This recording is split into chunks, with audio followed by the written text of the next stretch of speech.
Good afternoon. I'm Elaine Lewis, Membership Vice President of Insight. I would like to welcome our members, our guests, and our partners from the Palm Beach County School District.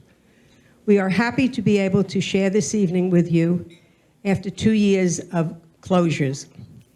Insight is excited to have the opportunity to present our 2 guest speakers who have led an amazing life, sometimes disturbing and other truly uplifting. I think it's going to be an exciting lecture. I want to thank our executive board and the membership committee for their creative efforts during the pandemic.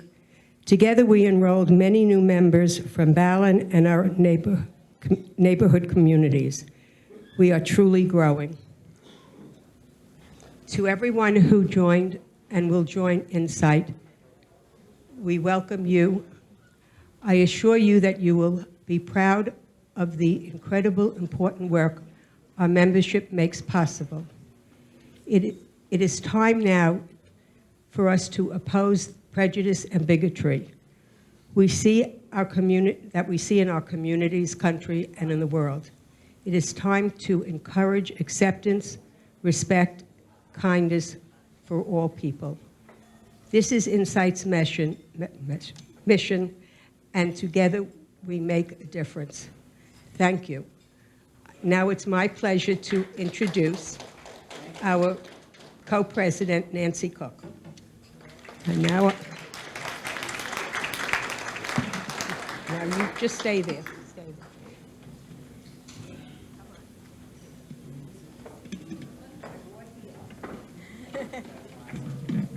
Thank you, Elaine. Wow, this is a great crowd. Thank you all for coming.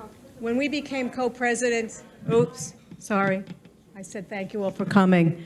When we became co-presidents 2 years ago, little did Linda Berlin and I know that something called COVID would change the world and therefore the face of Insight. Yet how grateful we are to have sustained Insight's programming success. Yes, because of so many creative and very generous folks to innovate, collaborate, and make our accomplishments possible. Yes, because through Zoom, thank you technology, we have reached most of our students with high-quality educational programming. Yes, because of Kimberly Coombs, our masterful Palm Beach County School District Holocaust Studies planner.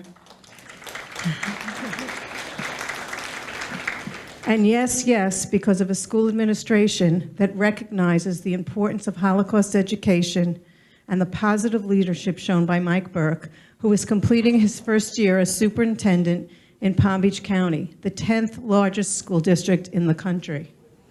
No stranger to the district, Mike has worked here for 24 years, and at several key points, he has led referendums to significantly increase public education funding. We at Insight look forward to continuing our warm and successful relationship with Mr. Burke and his administration to bring superior Holocaust-related programs to the students of Palm Beach County. Without further ado, please welcome Mr. Mike Burke.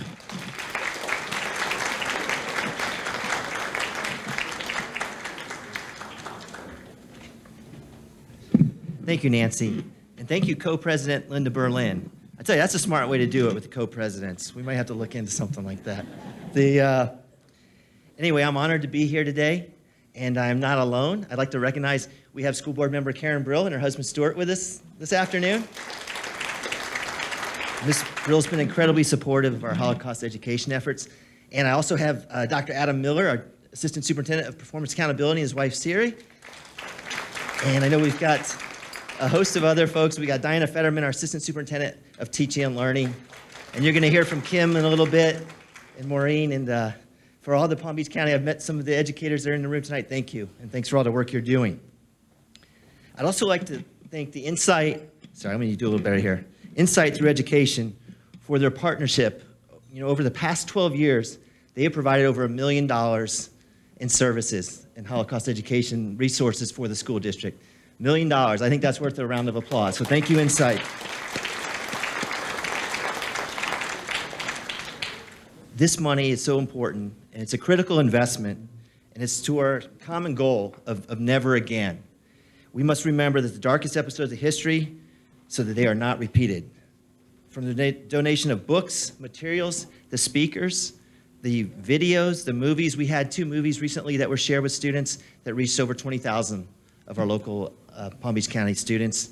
And Insight has been instrumental in making sure that we have speakers, including Holocaust survivors, in all of our high schools as we promote our Holocaust education and recognize those important opportunities so that our young people know what happened, they know what took place, and they understand the darkest chapters in our history so that hopefully we never have to repeat them. And with current events, you can see that our work is never done. There's some alarm, all you have to do is pick up a newspaper, watch the news, and you could be, there's cause for concern right now. Our school district is very committed to educating our students in an effort to enlighten young minds and help working with them to try to counter anti-Semitism, racism, and other forms of intolerance, which unfortunately also seem to be a little bit on the rise these days. And we're seeing some of that in school. So this is, and the community at large, and I think our community and our country has seemed to become a little less tolerant, a little more polarized. And so having events like this, committing the resources to our students and providing this type of education, I think could not be, it's more important than ever. We know that together we can work to, stop anti-Semitism, reduce bigotry, reduce discrimination. We've made remarkable progress. I'm sorry, a little nervous. This is a big crowd here today. But we've made a lot of progress, but, we're far from being finished. This is going to be an ongoing effort for decades to come. The school district's been around over 100 years, and we are committed to making this, ingraining this in our curriculum, our fabric, for the next 100 years. And we need this partnership with Insight to make it effective. I know a little bit later in the program, we're going to honor one of our former educators who is retired, and just to show you what an amazing lady she is, Miss Maureen Carter. She was, for 14 years, she was our program planner in charge of Holocaust Studies. She took a year off. Thank you, Maureen. And she's right back at it. And it's great to have her back. I tell you, finding teachers, if I could make a plug, we need teachers, we need substitutes, we need bus drivers, we need custodians. And so for anyone that comes out of retirement to rejoin our team, I am incredibly grateful. So thank you. That pretty much concludes. I was told to keep it short, so I'm going to stop rambling. But I'm excited to be here this afternoon. The speakers that are going to present today are lined up to present in some of our local high schools, thanks to Insight. And so I hope we all enjoy the program. And I'm going to turn it back over. Which way are we heading next, Nancy? Okay. All right, Linda, thank you.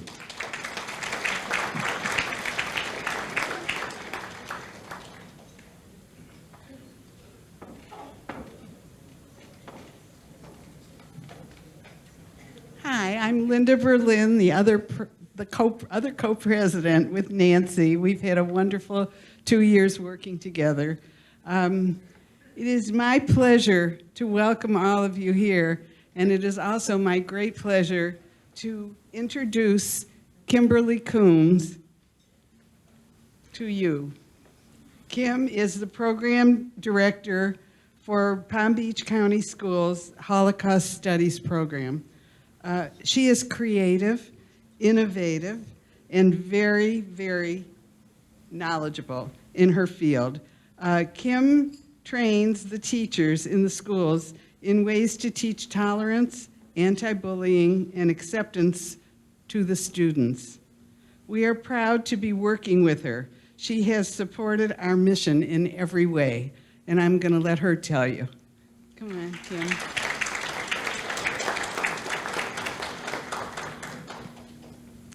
Good evening, everybody, and thank you, Linda. Thank you, Insight. I will second what Mr. Burke said. This is a little nerve-wracking because in the year and a half that I've been in this position, everything's been on Zoom. So you're my first in-person group. So thank you for inviting me to join this event. I'm truly honored to be here with all of you today, just as I'm truly honored to have the privilege of being the Holocaust Studies Program Planner for the School District of Palm Beach County, and it is an honor. Learning about the Holocaust allows our students to learn from the past and develop their understandings of the ramifications of prejudice, racism, and stereotyping in any society. The lessons of the Holocaust are a reminder to all of us of the brutality of the past and hope for the future. Together, I know we can create a world that's stronger than hatred. My vision for us as a district, in partnership with Insight Through Education, is that all students at all schools know that everyone bears the responsibility to fight anti-Semitism and hatred whenever and wherever it happens. The school district has been and will continue to be committed to Holocaust programming. Through the support of Insight Through Education, we far exceed the state mandate, which now includes the definition of anti-Semitism and Holocaust Education Week. This year, during that important week, thanks to the support of Insight, we were able to provide Holocaust programming to over 30,000 students. Insight provides a variety of support. Let me just tell you a little bit. I can't tell you everything, but I'm going to just give you a snippet of 1 week of Holocaust programming thanks to Insight. Just last week alone, last week, we were able to benefit from 3 grants from Insight. We sent a bus full of middle school students to visit the Craig and Barbara Wiener Holocaust Reflection Center at Nova University. Excellent educational and impactful trip. I myself have gone 4 times. It's amazing. The students have a full day of learning about the Holocaust by being able to see artifacts, more than just a textbook. They see, they hold, they hear, and they learn lessons from experts. Hundreds of students are going to benefit from this grant just this year alone. The other day, a high school language arts teacher reached out and she said, I really want to teach using the book Mouse. We all have heard of Mouse recently in the news, by Art Spiegelman. Well, guess what? Insight was there. They provided that teacher with a class set of Mouse, and now she'll be able to use that with her students. Insight is there to provide teachers with the tools they need and want to make sure that our students will never forget. And then another teacher called and wanted a class set also.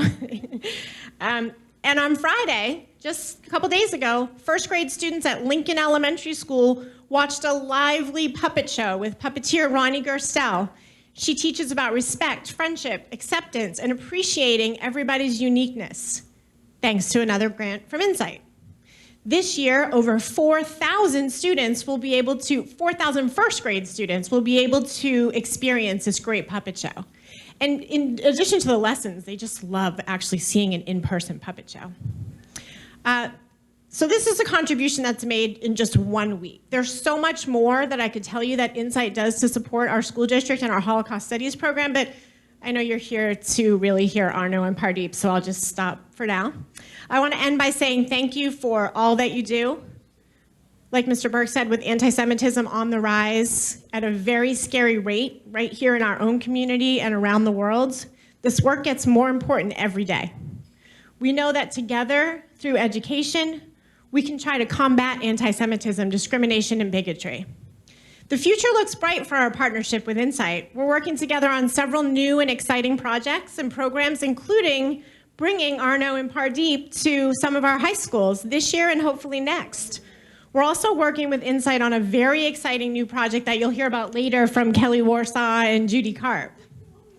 So thank you again for everything that you do to support Holocaust studies.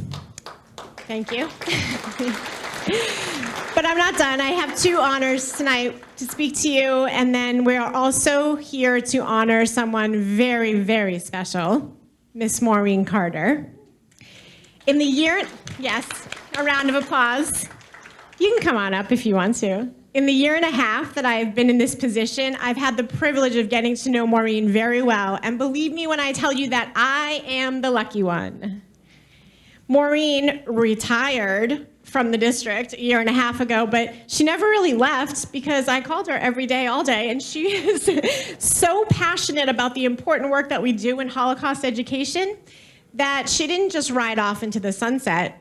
Maureen has been there to mentor me every step of the way. And now, like Mr. Burke said, she's teaching Holocaust studies at Boca Raton Community High School, and we are so lucky to have her. And so those students are lucky to have her. So let me just tell you a little bit about this amazing person. After many years in the school district with various responsibilities, Maureen took on the role of Holocaust Studies Program Planner 14 years ago. This is really when the relationship between Insight and the school district blossomed. and it has continued to grow into the true partnership that it is today. Maureen's kindness, gratitude, and dedication to teaching the lessons of the Holocaust are truly unrivaled. Maureen is currently a board member of Insight. She's also an Alfred Lerner Fellow with the Jewish Foundation for the Righteous, and she's an international winner of the Robert I. Goodman Award for Excellence in Holocaust Education through the Jewish Foundation for the Righteous. Yes. This is nothing for her, this crowd. She went to New York City and gave a speech in front of a crowd even larger than this one. Also notably, Insight is a center of excellence with the JFR, one of only 13 centers of excellence in the entire country. Maureen's achievements are numerous in the area of Holocaust education. She's also a representative for the Palm Beach Board of National Council for the Social Studies and the Florida Council of the Social Studies.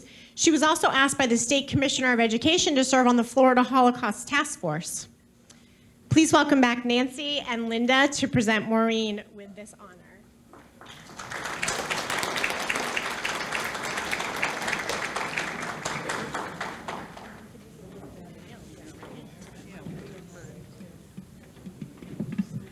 Well, through my tenure of working with Insight, Maureen Carter has been a real inspiration.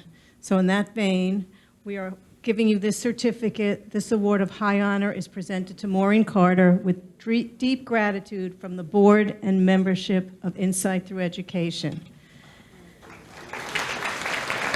And then, just because, you know, we shall all be free and turn into butterflies for your desk. Yes, thank you. We love you, we love you. Okay, let's put this back in the box. Yes, of course. Say a few words. I'll put this down by your chair. Okay. And somebody's going to have to help me down. I'll stand here and I'll wait for you. Okay, thank you. Do you want me to hold this? Thank you so much. Thank you to Insight. I'm truly honored to be recognized. Insight and the School District of Palm Beach County have worked together for many years with Insight's dedicated mission to fight prejudice through education.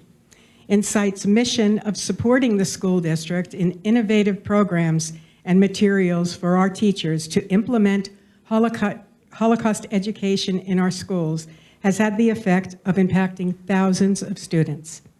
I have been blessed to work with all of you and continue to do so on the Board of Insight Through Education. Handing over this work to Kimberly Coombs has also been an honor, and I know the work will continue. Again, thank you.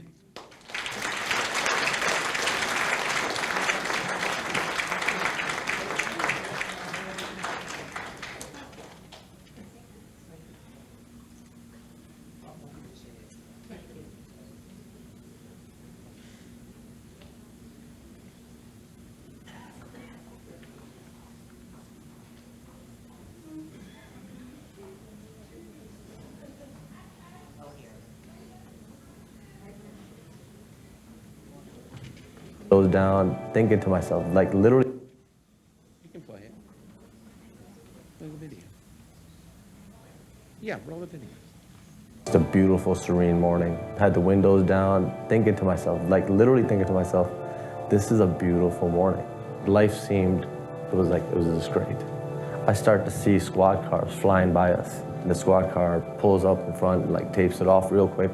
I asked the police officer, like, sir, what's going on? And he's like, son, there's a shooting that happened at the temple.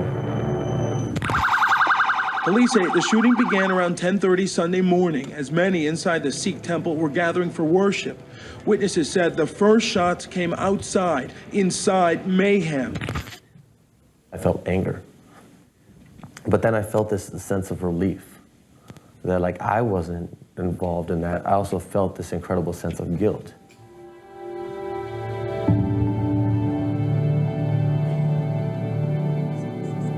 For the past 5.5 years, I've continued to wrestle with those two feelings, survivor's guilt and survivor's relief. I am just appreciative to live this life, but I also have this guilt of I'm not doing enough. And you guys all hear that? When we breathe in suffering and we breathe out healing, Serve to Unite was founded in response to the August 5th, 2012 Sikh temple shooting. It was a means for the Sikh community to transform this atrocity into something inspirational that would bring people together from that day forward.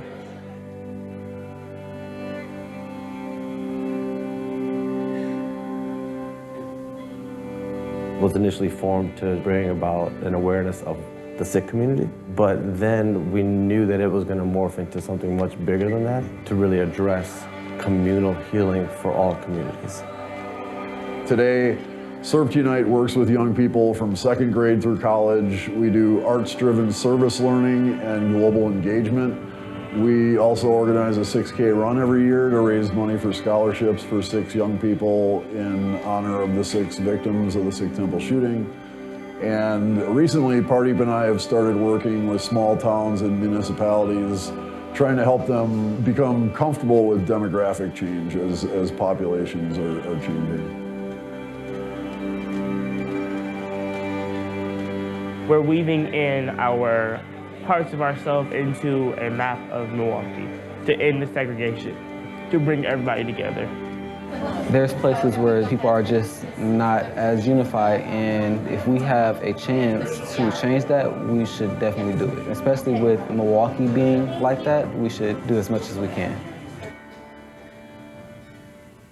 So this is the bullet hole that was left by the shooter as he was trying to shoot into the women that were here. He was just shooting from back here. And then Dad's final resting place was in this room, as was the other priest who was working. And he gets out here, and as these responding officers are coming to the scene, they engage in a firefight with Wade Page. And Wade Page takes his own life.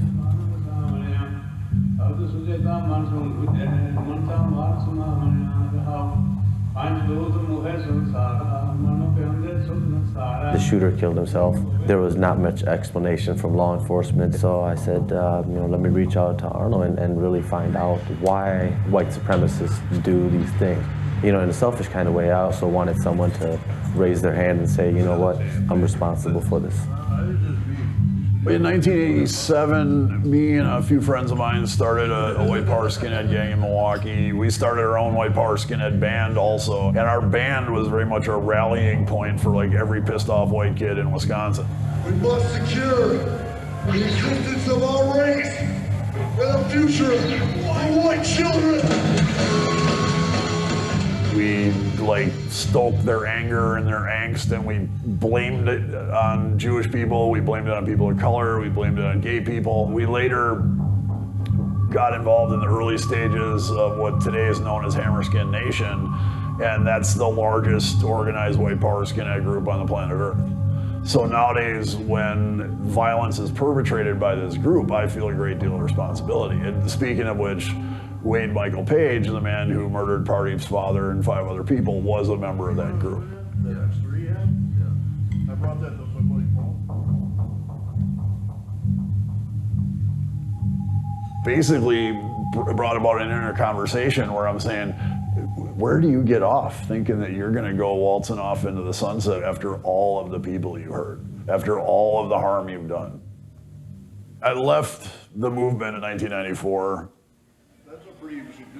On paper, we couldn't have been more different, but when we sat down and talked, we saw how much we had in common, and it hit us at that point, like, we need to work together. We gotta do something together to basically get this message out to the world, and the more people we can help understand this, the better off we're all gonna be. Oh yeah, the murals. We had a group of people who painted murals on the walls in our school, and they had positive messages and things to bring the community together.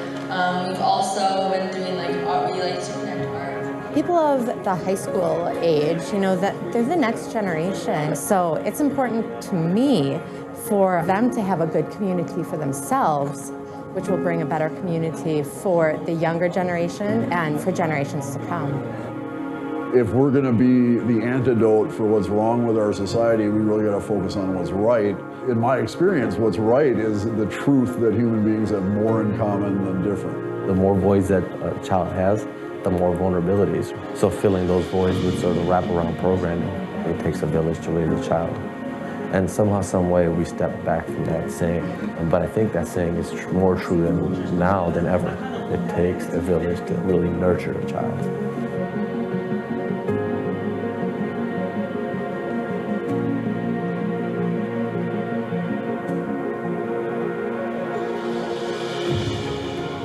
To have amazing people in my life like Pardeep, Kaleka, who have taught me so much and who love me and I love them. Pretty much every day I am literally in this state of joy and gratitude. That's what life's all about.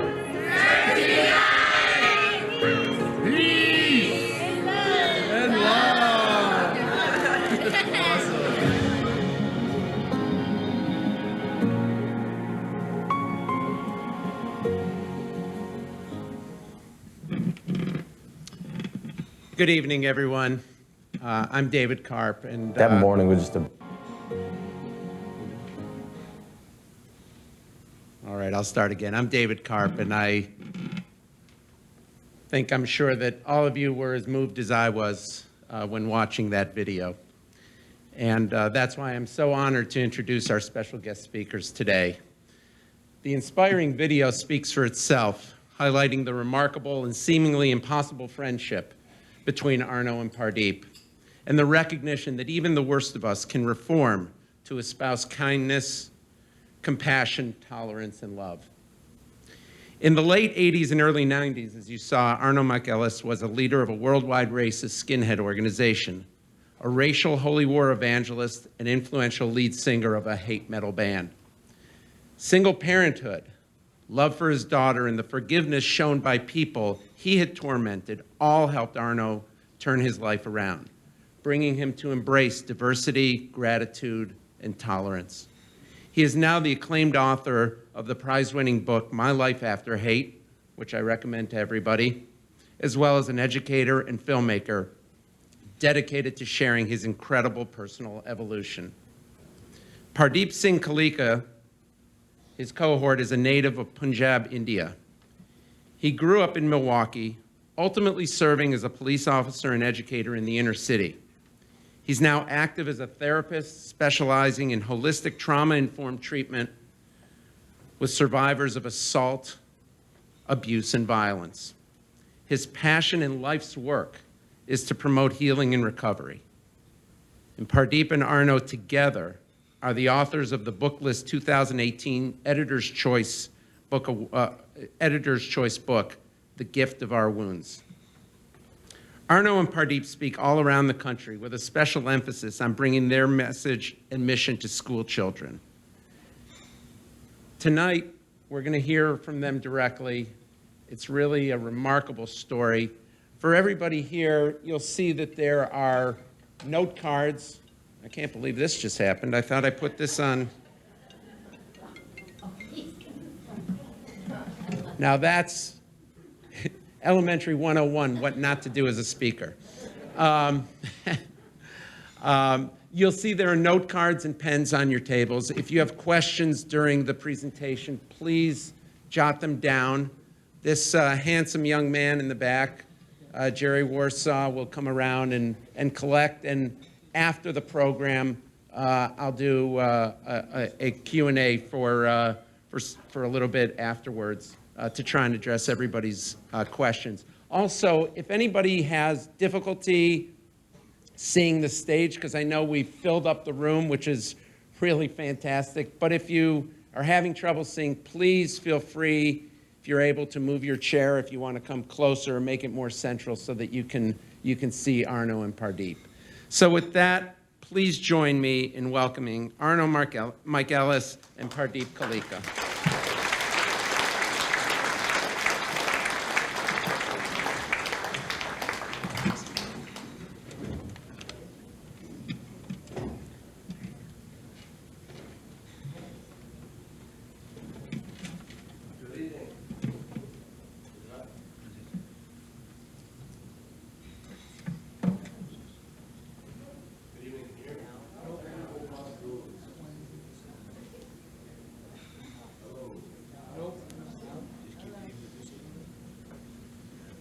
Hello. There we go. Good evening. All right, thank you so much, Insight, for all the work that you all do. Everyone here tonight, the school board, school district, everyone that is gathered here, I realize this is maybe our first time together as we've been together in person the last 2 years.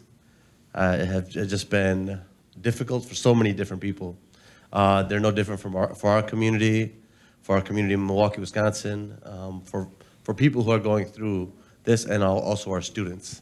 In the video, I mentioned that it really takes a village to nurture a child. And we want to thank you for being that village. Each and every one of us has a role to play within the nourishment of a child. I was reflecting on that as we kind of came here. We were speaking together, and the work that we do for the past 10 years. Now, with that said, that work started off with a horrific tragedy that happened on August 5th, 2012, where 7 people lost their lives. One of those people was my father and Temple President, Satwan Singh Kaleka.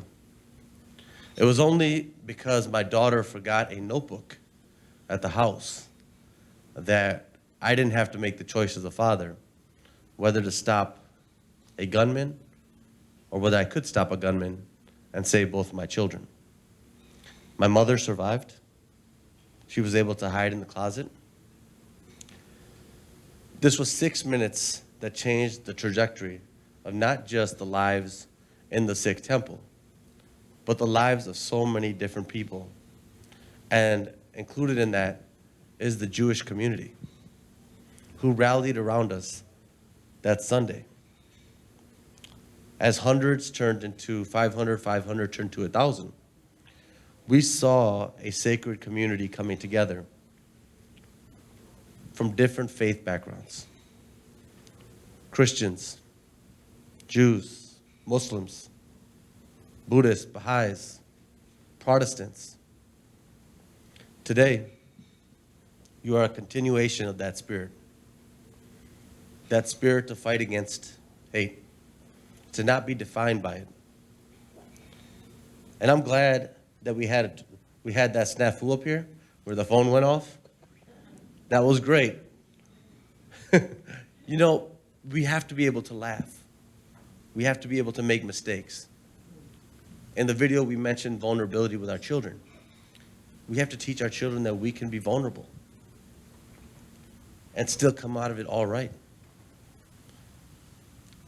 When that happened, our family, our community felt extremely vulnerable. And honestly, if you ask me what we've been doing for the past 10 years, we've been trying to help communities who feel vulnerable, feel like they can reclaim power. And that's why we're here today. That's what we're here to talk about. How can we reclaim power? Shortly after the shooting happened, about 2 months later, and we all do this where we try to put a brave face on for the world, right? Because we don't want the world to know that we're hurting. And I felt an extreme responsibility to have to do that. Every time somebody would go for an interview or go to a radio show, I would pull them back and say, hey, make sure you put on a brave face. Don't you cry. Don't you let them see you hurting. Meanwhile, the reality of it was that we were hurting. And at that time, that hurt was really, it had to take a back seat because there was work to be done. And this work led me to this place of almost exhaustion 3 months after the shooting, 2 months after the shooting. And that's when I reached out to Arno Michaelis. And the first time that when I saw people doing like the work that we were doing was my inspiration for reaching out to him. I heard these stories. I heard kind of like, hey, do you know that there's this person who used to live this lifestyle, who belonged to the same gang that the shooter belongs to or belonged to? Do you know that he's out there preaching this message of peace and love. And I said, I got to meet him. I got to meet him because I want to find out what inspires people to be this hateful. And the other question that we're probably wondering tonight is, how can we change? How can we change the trajectory of people like this who are hateful? Those are the things that we're going to talk about tonight. For the first time that I was going to meet Arno, I reached out to him like, I don't know if people still do this type of dating, but there's this app that people do where they swipe a certain way. And I think that both of us swiped right. And so we decided that we were going to meet. It was a match. So we decided, let's meet out. Right? And I got to tell you that even though you hear that somebody has changed, one of the things that I kept hearing when I was saying, hey, I'm going to go meet this person, and this is the lifestyle he led, and this is who he was. And you could see from the video, Arno is much different now, but from the video, the vision was, this guy is a monster. And monsters don't ever change. They remain that way. So all we can do is vilify him. The more and more that you hear that, the more and more you start to believe that. And so when I was going out to meet him out, I was thinking to myself, what am I doing?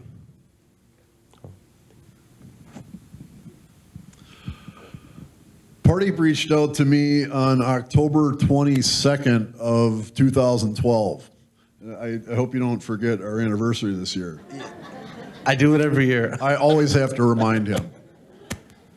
It was initially an email, and I remember when Pardeep sent me this email, and mind you, this is a couple months after Pardeep's father and 6 other people had been murdered.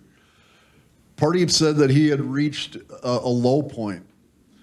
And I'm fortunate in the sense that I've never had my community, my place of worship attacked as the Sikh temple was attacked. But just trying to put myself in his shoes, I was like, this is weird that his low point is months after the shooting itself. And Pardeep went on to explain that, as he mentioned, he had so much responsibility on his shoulders to respond to this shooting, not only in media and within the Sikh community, but also Pardeep's father had come to the United States with $35 in his pocket, not speaking English, and like so many immigrants have for hundreds of years in the United States, his father had built a very healthy small business from nothing, and Pardeep now had to manage that small business on top of looking after his widowed mother and his wife and his 2 children with one on the way at the time. And so all of this activity really kind of was a blur, and it didn't really sink in until these months later that his 2 children were never going to see their grandpa again. And that his child on the way, and one more after that now, he has 4 amazing kids, were never going to meet their grandfather. That his widowed mother was still crying herself to sleep because she hadn't slept alone without her husband Satwant for 30 years. So it was in this slower, more quiet time that the depth of loss and pain really sunk in for Pardeep, and that's when he reached out to me. So he sent me an email, we changed emails here and there, and when we changed phone numbers, and the next day we're texting each other, and I was kind of excited. I'm like, oh, he texted me. And I knew something really special was happening, and we got on the phone then, and we started talking on the phone, and it was one of these awkward, like, no, you go ahead, you go ahead. And we had an awkward, stilted phone call, and in this call we agreed to meet for dinner the following week. Now, if any of you guys are ever in Milwaukee and you hit me up and we're gonna go out to dinner, my go-to spot is a Thai Lao restaurant called Iisan. And so if you say, hey Arno, let's go out to eat, okay, eat Iisan. That's my connection immediately. I quit drinking in 2004, and nowadays I catch a buzz from Chili's. Which, believe me, if you eat a number 7 dish at Iisan, you're gonna come out of there like, whoo, you got some more endorphins going. And little did I know that my suggestion of a Thai restaurant was very reassuring to Pardeep. Because as Pardeep's talking to his wife and his community, he's like, yeah, I'm going to go meet a former white supremacist. They're all like, former? Like, how do you know he's former? How do you know this isn't a trap? Like, are you out of your mind? And when I said, let's meet at a Thai restaurant, Pardeep was like, whew, because he's thinking white people in general can't eat spicy food.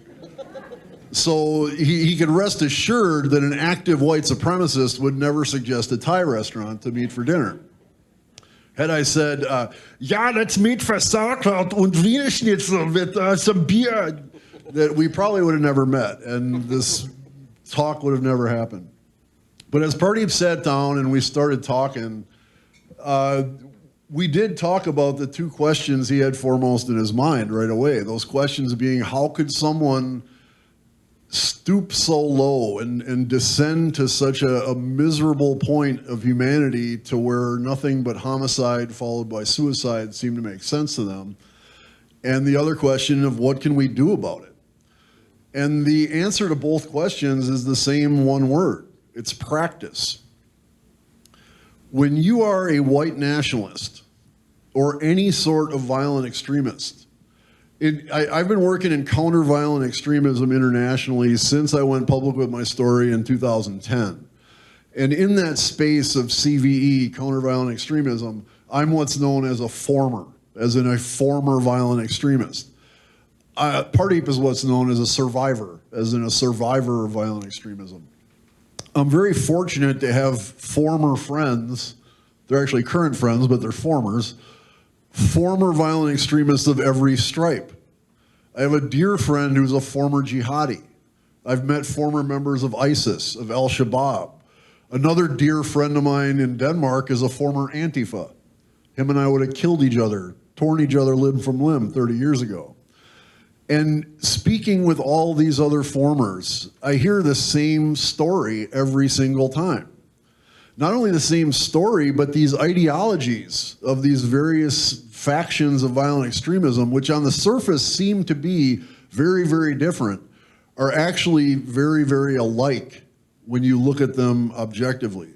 You strip out the us versus them particulars, and you have a common us versus them story that drives all violent extremism, no matter what form it comes in.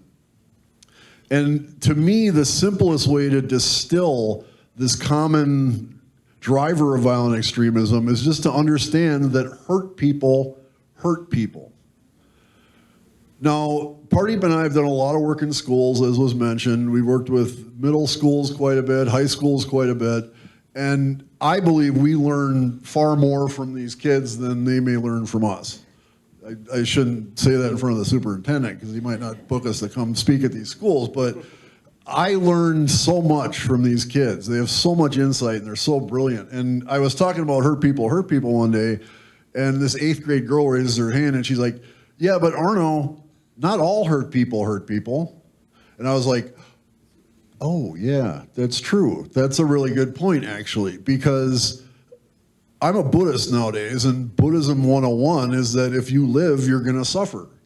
All of us go through some sort of suffering or some kind of trauma in our life. And fortunately for all of us, most human beings have a healthy way to process that suffering so they don't transfer it to other people. But when we don't engage with a healthy way to process suffering, that's when it can very easily be transferred to someone else, thus hurt people hurt people. Now, where practices comes in is when you get in this mode of like, that's how you deal with trauma, is by broadcasting it, projecting it onto others and hurting them. That becomes a practice.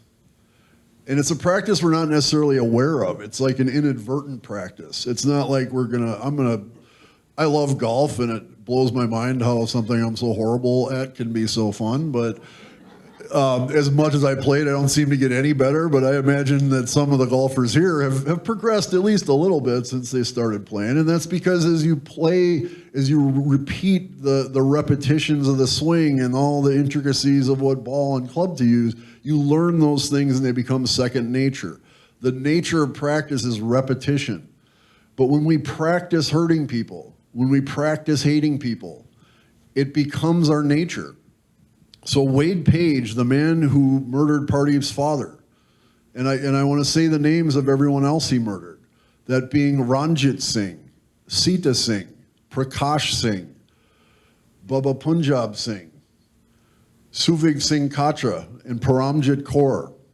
When he murdered those people, it was after practicing hate and violence for over a decade. And he found himself so terrified by all of his human beings, every waking moment of his day, that it made sense to him to walk into a place of worship and start murdering people. That's how practice of hate and practice of violence can degrade a human being to the point where he becomes a monster. And I sat there and I listened to Arno explain to me how hurt people.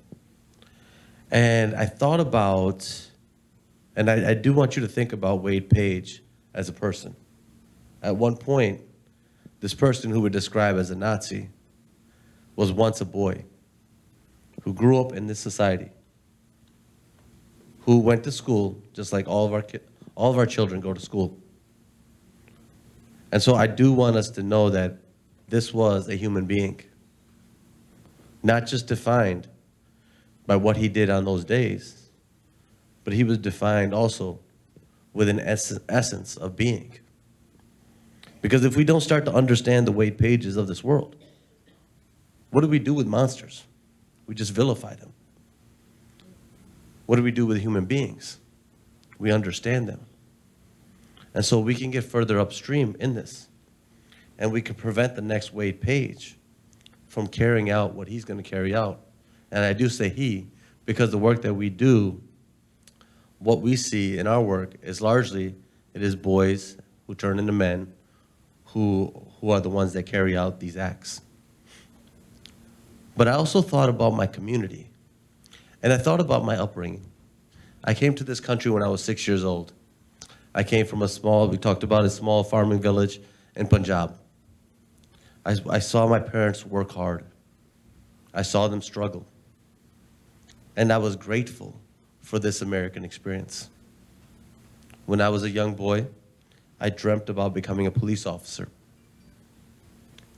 And I dreamt about it because at that time, I really, and I still do, I have lots of friends who are officers, and I admire them. And it's not just them going to work, it's their entire family going to work. But I knew after 5 years of policing, I went into teaching. And where I policed and I taught was really one of the roughest neighborhoods in Milwaukee, Wisconsin. There is a documentary about it. It's called 53206. It is known for having the highest incarceration of black males in the world. So this is a zip code in Milwaukee that is super segregated, and that's where I policed and taught for nearly 12 years. That's when August 5th, 2012 happened. And for us, when I first met Arno, I had to think about our own particular community and how political terrorism, what kind of effect that has on community. And I saw our community being fearful, being scared. When I would bring Arno in for the first couple conversations that he did inside of our temple, lots of people got upset. Lots of people really asked me, said, why do you keep bringing these white people here? Arno's tattooed up. Don't you understand? He's terrorizing us. We're scared. And I had to sit there and take that. And a lot of times when Arno is doing his talks, he's going around and doing these, there's no shortage of protest. There's no shortage of controversy. And I had to understand where that was coming from. It was coming from a place of pain. And as a society, we've gotten worse and worse at listening to pain. So I sat there and I listened to all of their pain. But at the same time, I had to challenge that pain too. I not only had to challenge my own personal pain, but I had to challenge an entire society inside that Gurdwara. We had to challenge an entire society that was outside of the Gurdwara. And I had to say, listen, if I allow you to sit in this pain, your child who wants to grow up and be a nurse, your child who wants to grow up and go into the military, be a doctor, will lose an entire generation of children because of communal trauma. You will have passed your fear down to them. Not that I could say it at that moment, but that was the work. And the first time that I saw Arno, right, I physically saw him, I was in fear. There was a part of me who was sitting outside that restaurant that he just described, and I pull up with the car and I see him walking inside, and by that time I Google searched him so I knew what he looked like. And you know, Milwaukee, Wisconsin, it's kind of cold around there. And I see him walking in with this big old hoodie on, you know, kind of walking past me. And I did what almost everybody would, like with a couple of children, could do.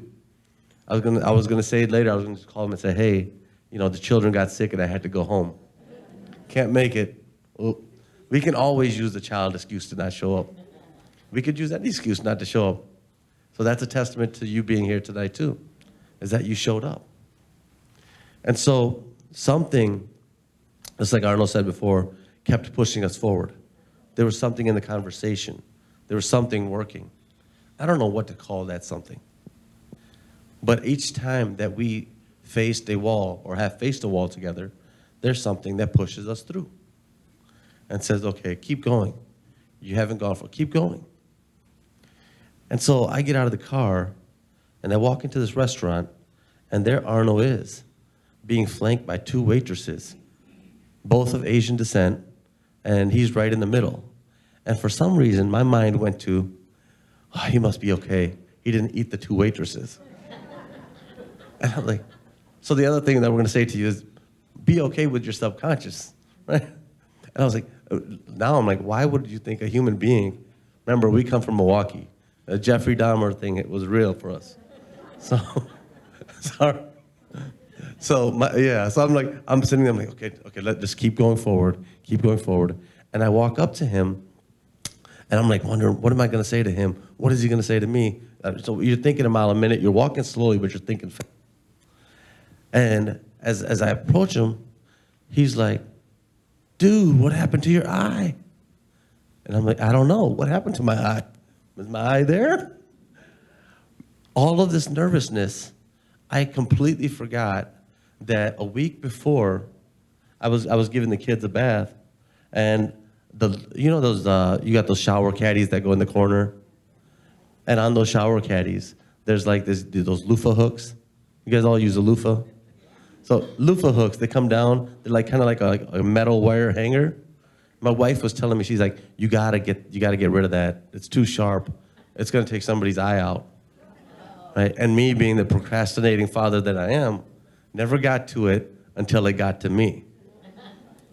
And sure enough, the loofah hook, when I went to go wipe the kids down, goes through my eye and then comes out of the eyelid. And yeah, and it lacerated a muscle that controls your blinking. You have a muscle that controls your blinking.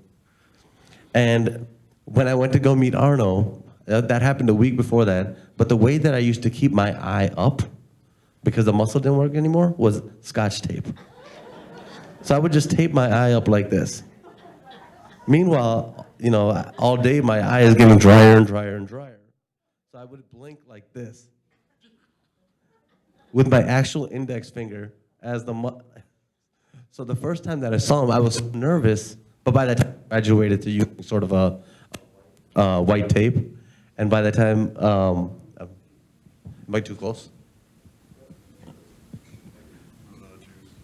So by the time that I met Arno, and he asked that question, and my eyes like that, right? he thought that I looked like some kind of fighter. And I told him that story, and I'm like, and I told it in much more graphic detail than that. And I see him wincing. And I see him like, and he's getting uncomfortable. And I'm like, this whole time, I'm scared of this person. I'm worried about this. And here he is, feeling pain. Right? And you all felt that same pain. I know that, like, today is maybe the first time that a lot of us have met. For a random stranger. Well, not random, but a stranger. You all felt that pain. Our relationship as brothers started from a place of genuine empathy. That's the first conversation we ever had in person. And we said, that's what's missing. That is what's missing in our country. That's what's missing in our society. We just don't empathize with one another. We find barriers to it. We don't listen deeply. And so all of our school programming, everything that we did after that, we were just like, man, let's engage people in empathy. Which brings us to that second question of what can we do about this? And that second answer of practice. When we practice empathy, when we intentionally set out to see ourselves in other people and to see other people in ourselves, and we make that part of our day-to-day life, that becomes part of our spiritual muscle memory. We get better at it. It becomes more natural for us.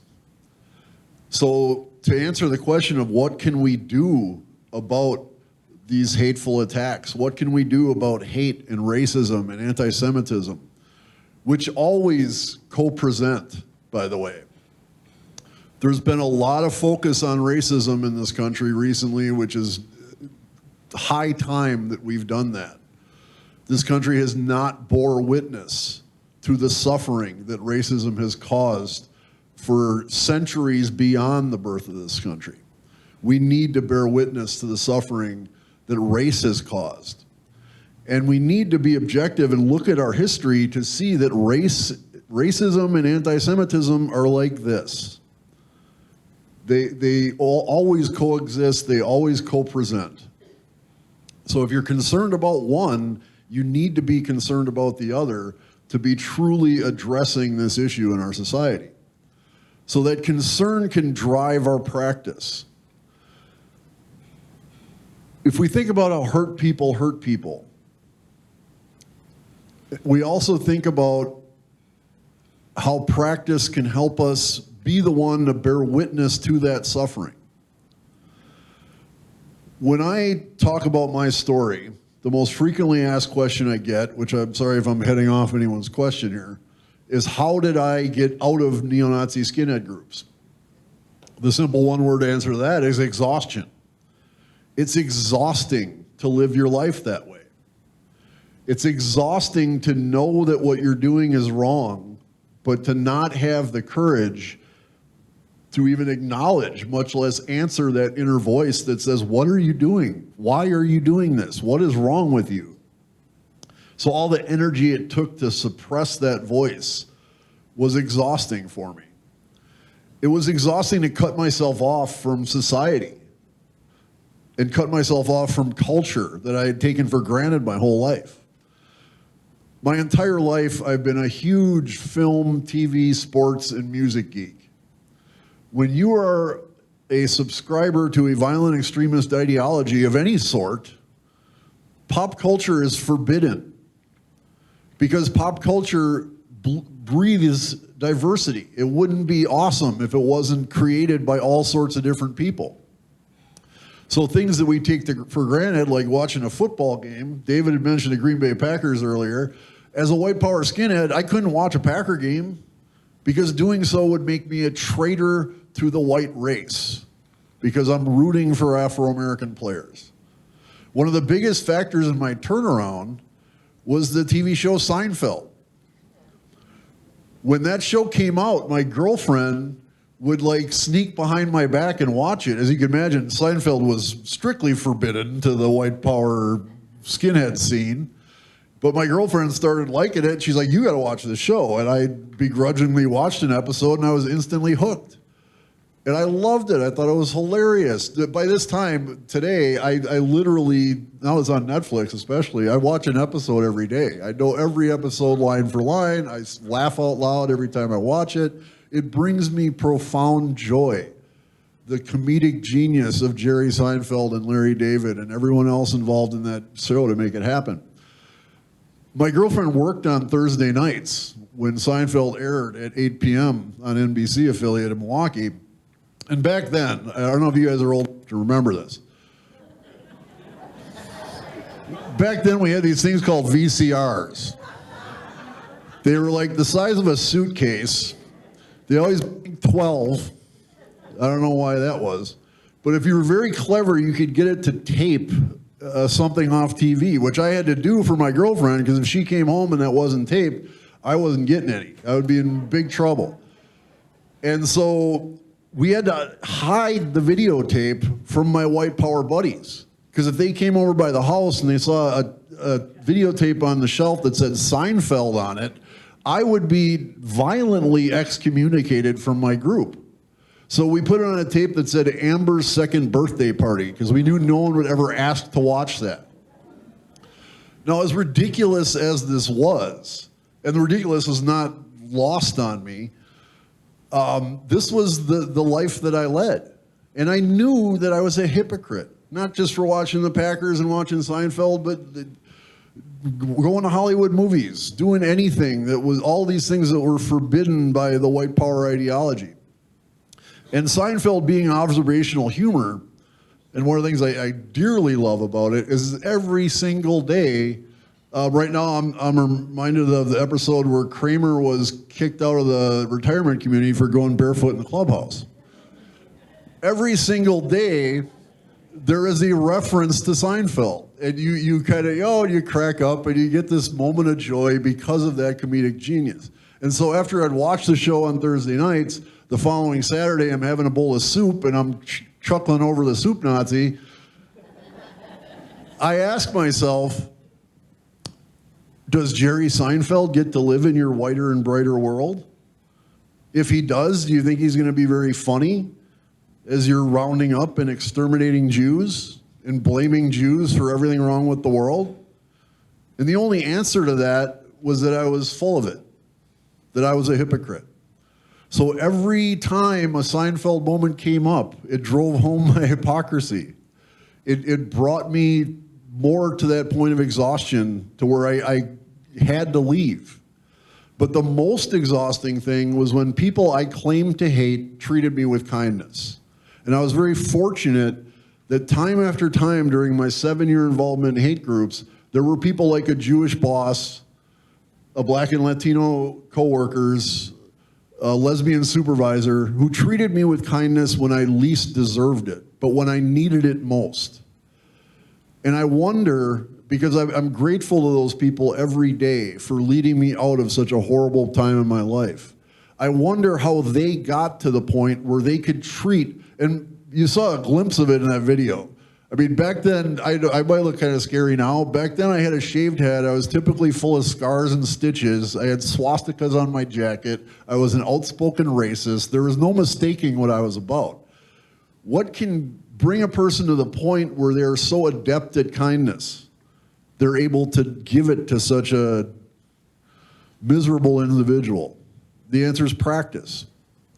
We don't know who the next suffering, isolated individual out there on the verge of hurting themselves and other people. We don't know who they are or where they are, which is why it's all the more important that we practice kindness at every moment in our waking lives.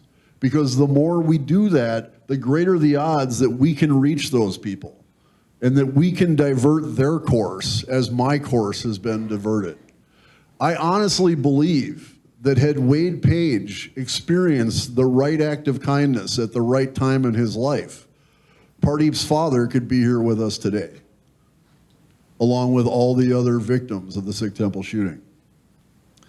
We are incredibly grateful to be here with all of you today. And I'm incredibly grateful to everyone who supports Insight, because Holocaust education is so important. As I mentioned earlier, anti-Semitism and racism are like this. So if we're going to address racism in our country, we have to address anti-Semitism, and you all have done such an amazing job in that direction. I want to thank you all for that. I want to thank you all for being part of this experience that, had we been missing one person, would not be the same experience. This is a very unique thing that we've all created today together. So thank you all for that. And I'd like to invite David to come back up on stage and join us. Pardeep and I are happy to answer any questions that you have. There are no questions that are off limits. If you have a question and you're like, ooh, I don't know if I should ask him that, that's the one we want. My daughter is in Glendale, Wisconsin, attending University of Wisconsin-Milwaukee, and she works as a server in a fine dining restaurant when she's not going to school. But she's doing great, and I'm very, very proud of her.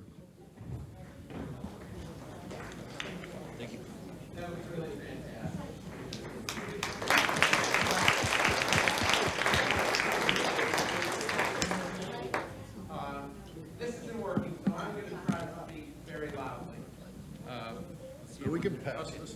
Thank you very much. Put this down.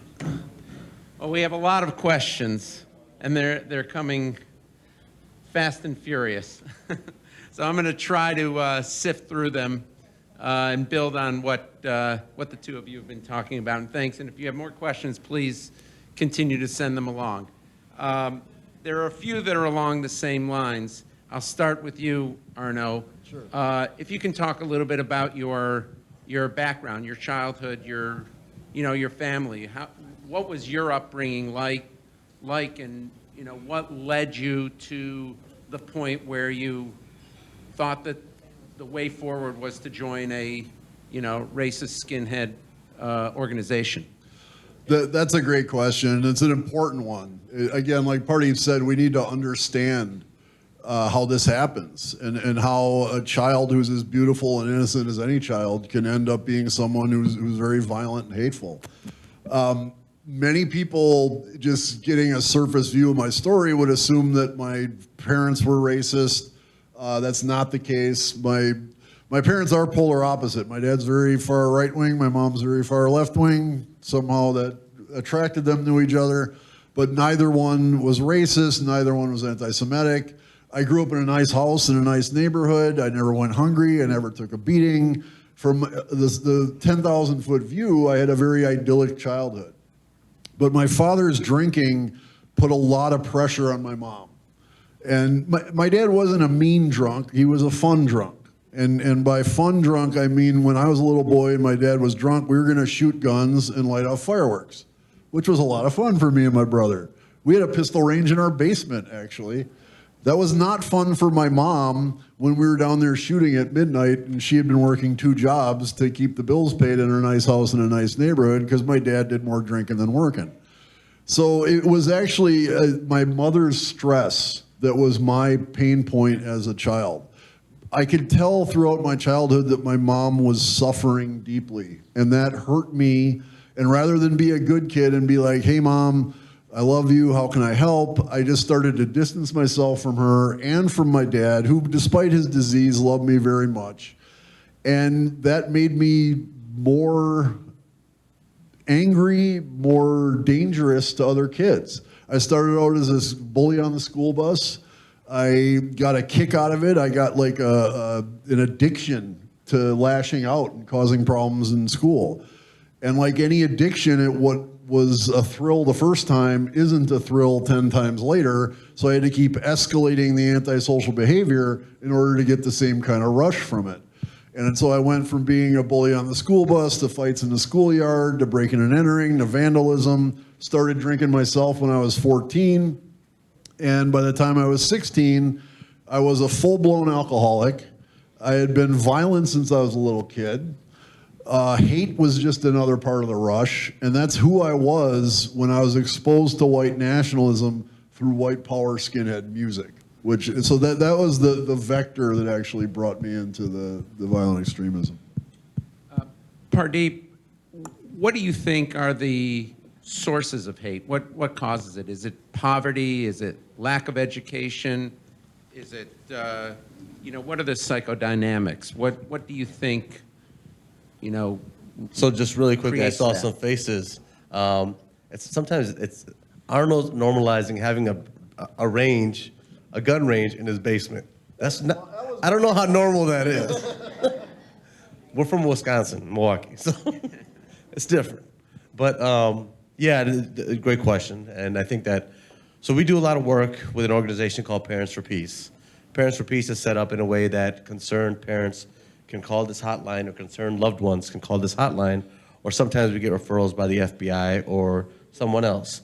And they're concerned about this child. Usually it's a child, usually it's between the range of 18, 19, 20, 21. That's really important because there's certain parts of a child's life that they're developing identity, they're trying to develop a sense of belonging, and they're also trying to make sense and trying to have a purpose and meaning. And we do get some adults with this, but I think that it's when we look at some of the psychodynamics of extremism and hate, we look at it from an addiction model as somebody that can be addicted to hate, somebody that, again, like Arno pointed out, can get enjoyment from that. And so that person is developing that because of all kinds of other complex reasons.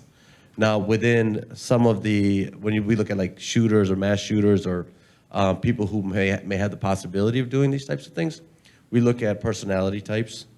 We look at how they handle rejection. We look at their relationships. We look at how they're having relationships with partners. Do they exercise a power over model rather than a power with model? All of these things are kind of happening all at the same time. And I will say to you that we do have a handful of Jewish children who have grown up Jewish who belong to white supremacist groups, outright white supremacist groups. And I think that part of, and I can't go into too many details on this particular person, but basically what happened to him was he was bullied in school, extremely bullied, to the point that he started to align with power. And who he saw as a Jewish kid growing up who had power were white supremacists. And he said, that's who I want to be. He identified more by his skin complexion than he did from his ethnicity or religion. And now we're working with this particular person and some of his friends who are grew up the same way. And to say, okay, like what happened? And yeah, so I mean, it's a tough one if you just define it by certain things and certain factors, you run the danger of kind of putting people who may not be that way into boxes. So it just kind of takes some training a little bit. I'd add to that hate comes from trauma. It comes from hurting. And a guy that I helped to get out of the Ku Klux Klan once said, hate is a cry for help. And I think that's a really important thing to understand, is that people are doing that because something is seriously wrong in their lives. So in order to address the hate, we need to address what's wrong in their life and understand that they weren't born that way, they weren't born monsters. I have a bunch of questions that are along the same lines, so I'll try to summarize them together. Sure. Do you still speak to any of your, former comrades or people that are still in the quote-unquote movement? And what kind of reaction did you get from the people who used to, hang around with when you, made the change in your life? Yeah, that's a great question. As you can imagine, a white nationalist has a big, long list of everybody that they hate. And everyone is on that list, including other white nationalists quite often, over when hate and violence is like your organizational culture, we used to fight each other as much as we'd fight anybody else. But at the top of that list of all the people they hate, right above Jews, is the race traitor. And a race traitor is anyone who's racialized as white who doesn't fight for his race. That is the lowest form of life in the eyes of a white nationalist. So I'm now a proud race traitor nowadays. I want everyone to know that I am a race trader, and I'm trying to cultivate more race traders to join me. We should all be proud race traders. And it's interesting that looking back at my circle from back then, when I wrote my first book, I needed to corroborate a lot of very hazy details because I was blacked out drunk for probably a good cumulative couple months of that 7-year period, and the rest was pretty fuzzy. And when I went around to all my friends who had also gotten out, I asked them what got them in, what got them out. And once I took stock, I realized that almost everyone I had known from back then had gotten out. There are a few who are still like somewhat affiliated with it. I reach out to those guys on social media from here to there if I see them. Usually don't get a response from them, but I just let them know that, like, hey, I'm not mad at you. You know, I hope you're not mad at me because I usually did something horrible to them at some point. And I just let them know I'm here to listen to them and to talk with them. And over the years, I have had a lot of connections with people who are actively involved in the movement, as we called it. And whenever I have those interactions, I basically just tell them, say, hey, man, I've lived your life for 7 years. You haven't lived the life I'm living now, which is I go to all the places you're terrified to go. And rather than being terrified, I see family. I see kin. And once I invite them to come and walk with me now and to meet amazing people like Pardeep who are in my life, who I love dearly and who have taught me so much. And almost across the board, everyone who has taken that step has not gone back. You know, I could probably go toe-to-toe with you on the Seinfeld lines because I've watched all of them, but I won't give you a yada, yada, yada on my next question. Was there, though, you described something of a process for your Reformation, but was there any particular event? Was there a moment? Was there an aha thing that happened that made the light bulb go off? And then, Pardeep, what made you think that you could, that you could reach Arno and, accomplish something, make something positive out of it, considering the circumstances from which you were coming? Yeah, no, I mean, right now, I think that there's, like Arno said, you're kind of conditioned into the way that you are as well. And I think that part of me has always been conditioned to kind of understand more than I reject, and to a fault sometimes. That I think there's some people who get upset at me to say, Pardeep, you should just reject that. Just call it out for what. I'm like, let me understand the behavior. What is this person trying to say? And so I've always kind of been wired that way. My father was always kind of wired that way. And I think my father, one of the things that he taught me was just extreme. And now that I look back at it, like coming here from a different country, not having anything, he was able to successfully start a business and build a life for himself and other people. And he built a temple that now goes into the thousands. And it's just extreme courage and perseverance and toughness. I mean, this is a person who owned gas stations, who wouldn't call maintenance people, who would get on his truck, put a ladder on the top, not into the back of the truck, but on the top of the truck roof, and reach the canopy lights, all on his own, while standing on the top thing. And some people are like, wow, that's crazy. That step that says, don't stand here. And he's standing there. And I think that's kind of, I mean, it helped inform me as far as like going forward. It's like, let's have some more understanding and let's have some more courage. And now that we have people that we're working with who are outright racist. You know, I had a client the other day, I had a person the other day. He was a little bit older and he just came off, and for the first 20 to 30 minutes, I just had to listen to his venom. Why he hates Jews, why he hates blacks, why he hates. And in the back of my mind, I knew where I was going. I listened to it, I understood it. I understood that it was a cry for pain. It was a cry of pain. But then I asked him, I said, how are you and your family doing? Are you all happy? How are your daughters? I used his daughter's names. And part of him was like, I just said all this to you, and you didn't even blink. Nope. And I think that we need that level of compassion. We need to have a society that is much less rejectful. These kids face it on a day-to-day basis. They look at TikTok, they look at something else, and they feel it. How they're not strong enough, man enough, tall enough, smart enough, whatever enough. And at some point, we got to be like, no, you were always enough. You were always enough. And so I think that the work that we kind of do is to try to let people know that, hey, you're enough. Well, I think you're saying that we need to be less judgmental in so many different ways. And I know I asked you a question, Arno, but afterwards, if you'll also address, because you're talking about young people, some of the stories maybe or impact you've had as you've spoken to school children around the country. We have members of the school board here, and that's such a critical part of what the message that you're bringing. In our Serve to Unite program, in our pilot of it, we ended up just through grace to have 2 schools that were very emblematic of Milwaukee.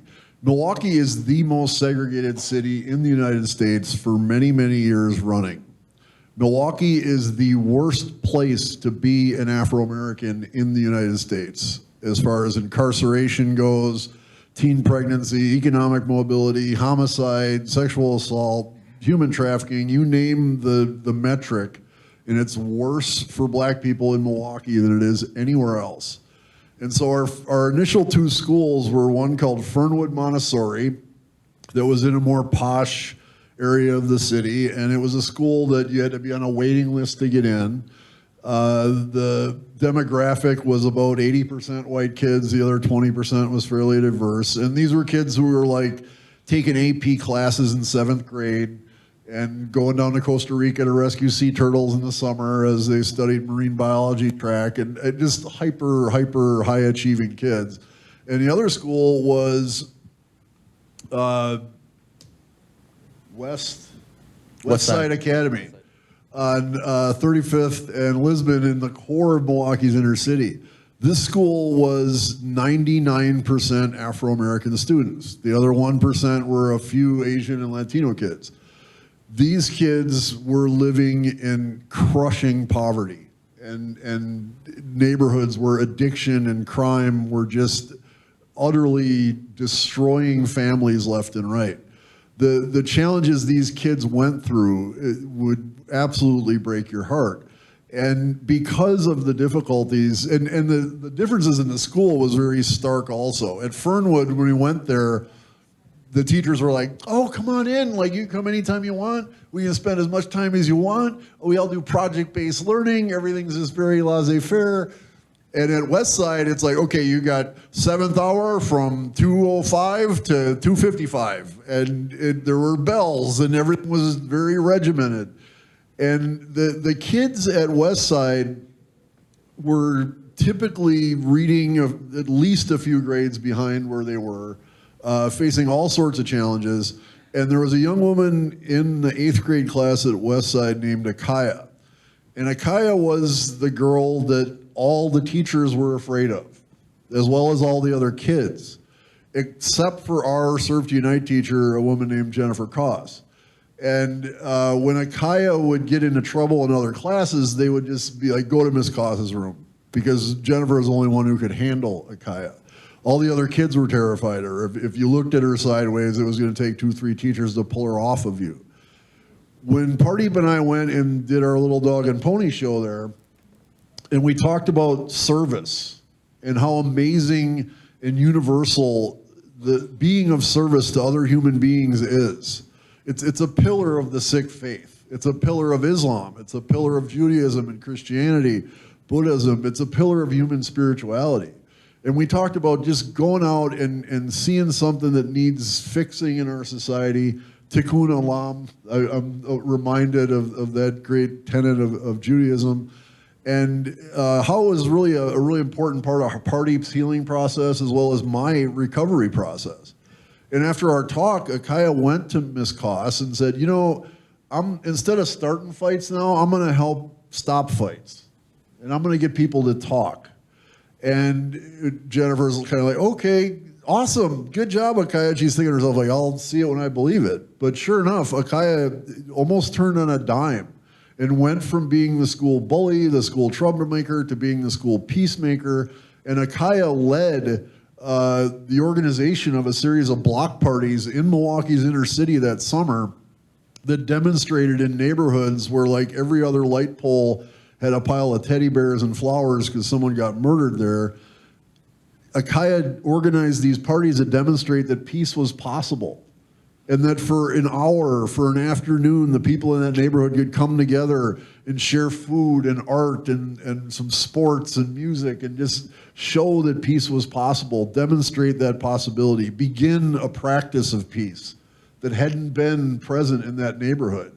And Akaya went on to get a job for a neighborhood org called Safe and Sound, organizing parties.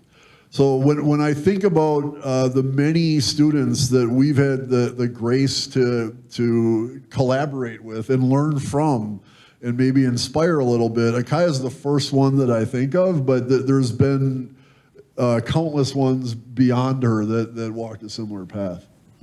Well, that's fantastic, really. Your stories are remarkable. I know we have a lot of questions, but we're also coming up against time, and we've been here a while. I'm sure there will be some mingling, and people will ask you some more questions. I do have to ask you, as you've reformed and given up your dislike and hatred for so many things, what is your objection to shoes? I'm barefoot because wearing flip-flops on stage is ridiculous. That's it. Fair enough. Fair enough. Well, your message of hope, reformation, compassion, love resonates, so loudly and so broadly. And I want to thank you both for everything that you've done and the work that you're doing and the message that you're spreading. It very much aligns with Insight and the mission of Insight to teach, compassion and tolerance. And we wish you all the best as you continue on your journey and help educate so many people. Thank you so much. David. Thanks, everyone. You can learn more about Parents for Peace at parentsforpeace.org with the number 4.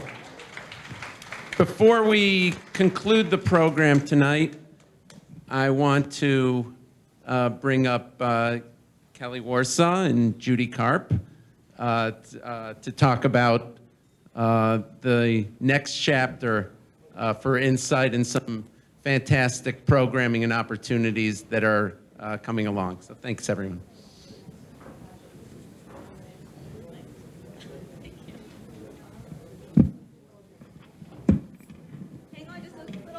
Yeah, we're almost done, I promise. Thank you for bearing with us. Is this one working? Awesome. Well, good evening, everyone. I am Kelly Warsaw, and by my side is my dear friend Judy Karp. We have both served on the Insight board for the last 3 years, and we are so honored that beginning in April, we will both serve as co-presidents of Insight.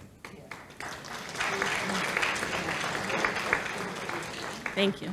First and foremost, thank you, Arno and Pardeep and David, for moderating. The story that Arno and Pardeep shared was amazing. What an inspirational journey they both have shared. And I think I can speak for all of us tonight that their story resonates with all of us now more than ever. We are witnessing a time when never again has become never is now. Your presence here tonight and your support of Insight makes a big difference. Here we are, what we do matters. Each and every one of us plays a part in the story tonight. We are proud to be a part of Insight's legacy, and now we look to the future. We see so much potential in membership, in programming, fundraising, outreach, and development. As an all-volunteer organization, there are tremendous opportunities for anyone interested in becoming active. Simply said, we need you. Consider being a part of our bright and important future. And on that note, we want to share with you some information about the exciting project that Kim Coombs spoke about earlier. Insight is thrilled to announce that we have partnered with Shadow Light's Hate Ends Now project, a traveling Holocaust museum and artifact exhibit. The 360-degree full-screen production set within a replica World War II cattle car will go to 8 Palm Beach County high schools for the month of February 2023. It will reach over 5,000 Palm Beach County high school students and hundreds of parents and adults in the community. Shadow Light has been in high demand across the US and Canada with overwhelming acclaim from students and educators alike. This new and engaging concept of teaching Holocaust education is highly impactful and memorable. So mark your calendars to join us April 26th to kick off the fundraising campaign of our Hate Ends Now initiative. You will have the opportunity to see the cattle car and meet Shadow Light's dynamic founder and executive director, Jordana Leibowitz. Jordana epitomizes the definition of upstander in today's world. The lessons taught by the Hate Ends Now project perfectly parallels those of Insight's mission. At the kickoff, you will also have the opportunity to hear testimonials from Palm Beach County School District administrators, teachers, and students that participated in the program in 2021.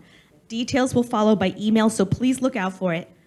Thank you all so much. The membership committee did an outstanding job. Thank you to all of our volunteers that made tonight so special. We are extremely grateful to everyone here tonight for sharing your evening with us. Thank you so much for your support, and good night.